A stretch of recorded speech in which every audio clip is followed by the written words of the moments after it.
Hello, this is Craig Carlisle, the host of the RZNGMEN show, and today on Teachable Moments, we're talking about being present.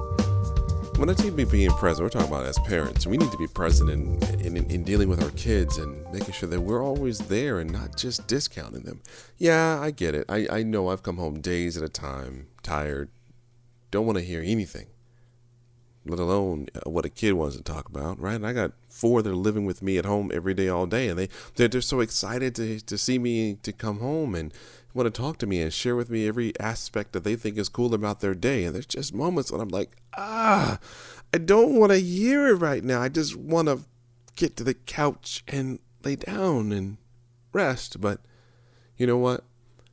In this teachable moment, we as parents need to make sure that we just peel it back. Even if we need to sit in the car for an extra 20, 30 minutes playing our favorite decompress song or some loud music or whatever, and to get it out, to get focused, to get that strength and energy and vitality and that extra measure of patience, we need to find it. We need to do it.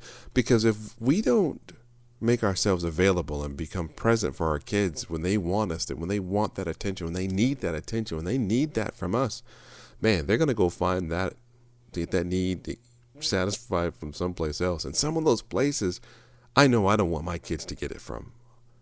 The world has nothing but tragedy out there for my kids, and they have nothing out there to give them that I'm interested in them having that I'm not supervising. I mean, it's just like Halloween, right? I mean, most parents, I know I do, I search my kids' candy bag on Halloween when they come back. But when we send our kids out to play with the other friends that are around, it's no disrespect to the kids in the neighborhood. There's some great kids in my neighborhood, next door neighbors and kids across the street, 2 doors down. Some great kids there. But there's also some not so great kids on our block, in our neighborhood, in our kids' schools, in our kids' classrooms, on your kids' phone and text messages, and on these games these kids are playing in these chat rooms. Well, and I say chat rooms, I know I'm getting dating myself, but we're talking about in those group talking live games. I've heard the language out there that these adults are using at our kids. And I say adults, there are a lot of adult gamers, and there's nothing wrong with the adult gamers. But if you're an adult gaming and you know there's kids out there, you know what? You need to watch your mouth. There's some stuff out there that I'm reeling my kids back to insulate them because I'm present with them. I don't want them exposed to things that are said, things that are done, gestures that are made in games, out of games, and text messaging. I don't like it. So how do I stay connected with my kids? You know what? I try my best to pull it back, bring it down a notch. Don't say as much, listen more. You can just listen to a kid. You can just sit there and I know I've got at least 3 of my little boys that are home. I really don't have to say anything. They'll carry both sides of the conversation, no problem. I just sit there and smile, I can nod and give them a hug, let them kiss me, kiss them back, and they'll carry it. As long as I provide the proper stimulus. Now, I'm not saying I'm not present, not listening to them, but in the moments when I don't have a lot to give, in the moments I didn't take as much time as I needed outside in that car before I came in the house, or even in the car to go before I even picked them up. Sometimes you just need to take a moment, but if you don't have a moment, you just better breathe. And just like they did in Bad Boys, you just rub your ears and say, woosah, and listen. Be present. Hear what your kids are saying and sharing, because sometimes there's some flags in there that we need to be paying attention to.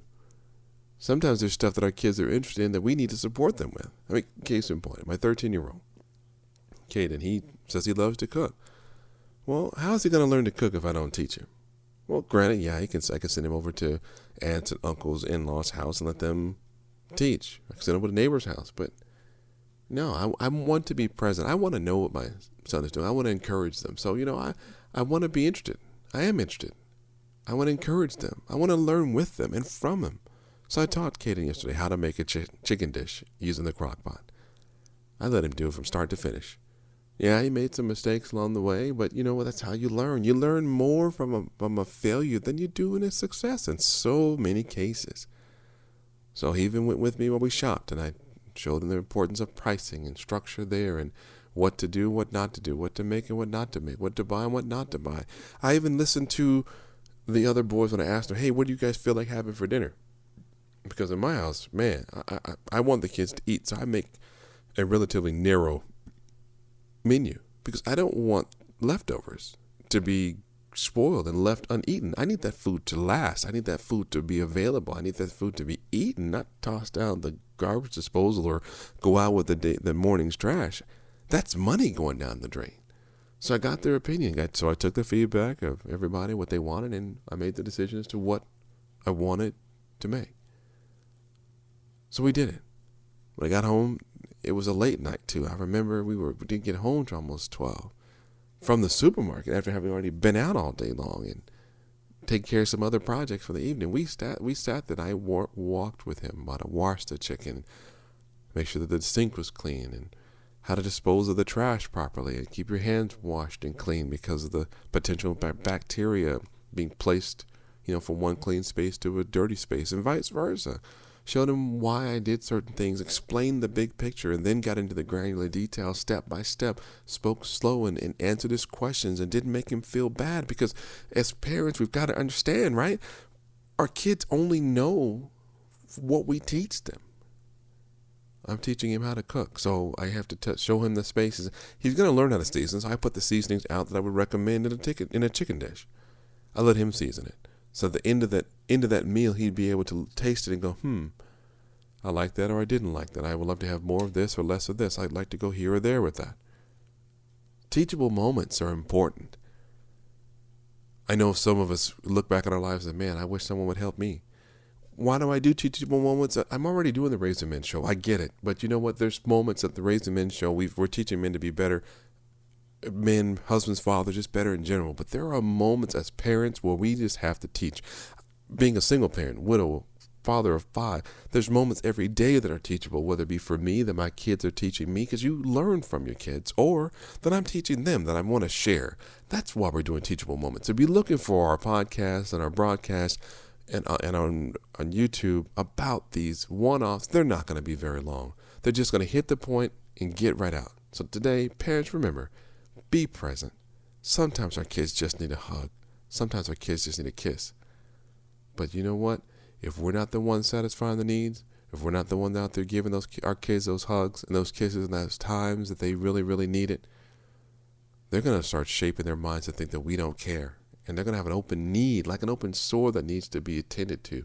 And someone else is going to have that Band-Aid and that Neosporin and that hug for them and kiss them in a way and hug them in a way that we're not going to like. And we're going to wonder potentially, what happened? How did that happen? Well, it starts at home. We didn't give them the need, satisfy that need that they needed. So come on, parents. Look forward to these teachable moments. We're going to continue to work this thing together. Again, I'm your host, Craig Carlisle, the RZNGMEN Show, and this has been another episode and installment of Teachable Moments.